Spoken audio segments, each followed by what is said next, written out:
Barry Diller on Memoir, Sexuality, Making His Own Rules of Business High.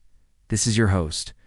Well, we have had quite a few billionaires on this show in the last few months. You know who's not a billionaire? I am not a billionaire, okay? But I did get a chance to sit down with someone who is worth $6 billion. He's a real estate developer, but he's also an author. He wrote a memoir. It's called It's All Too Much, the unfiltered story of my life. And it was definitely an unfiltered story. Barry Diller, 76 years old.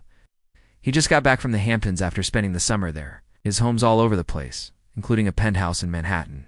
He told me how he made his money, lost his money, made it again, his businesses, his marriages, and most importantly, he told me why he decided to write this book now. He said, "I thought I had another 10 years. I'm in pretty good shape. I exercise every day, as you can see. And then COVID hit and I went, what am I doing? I may not have 10 years. That really sent me to do it now." There's so many stories in this book, Barry, that I could have easily made an hour-long show about your life. So let me start by asking you this. How did you grow up? Where did you grow up? Well, I grew up in a small town called Hackensack, New Jersey. It's about 8 miles from here. I had a very conventional kind of Midwestern upbringing. My father sold insurance. My mother was a homemaker. I have 2 brothers. I'm the oldest. And you know, it was very much a close family, very loving. And I had a terrific childhood. Did you always know that you wanted to make your own rules? Yeah, I knew I didn't want to work for anybody. I was never going to work for my father. I was never going to be an actuary like my brother. I was going to do my own thing. I don't know exactly what it was, but I knew I didn't want to work for anyone.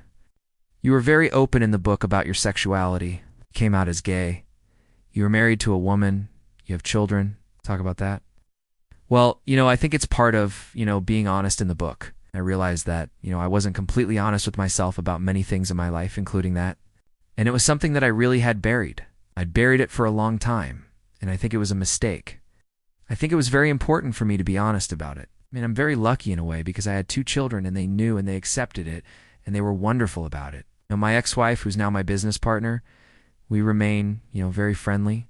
And she understood it, so I'm very lucky in that respect.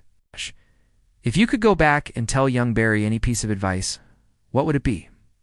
I think it would be, just enjoy it. Don't worry about the future. Enjoy each day. I think worrying about the future is something that we all do, and it's something that I've done my whole life. And I think it's a mistake, and I think you should just enjoy the moment. Thank you so much for watching. Make sure to follow us on our channel. Don't forget to subscribe below to get more of our fact-driven, unbiased coverage.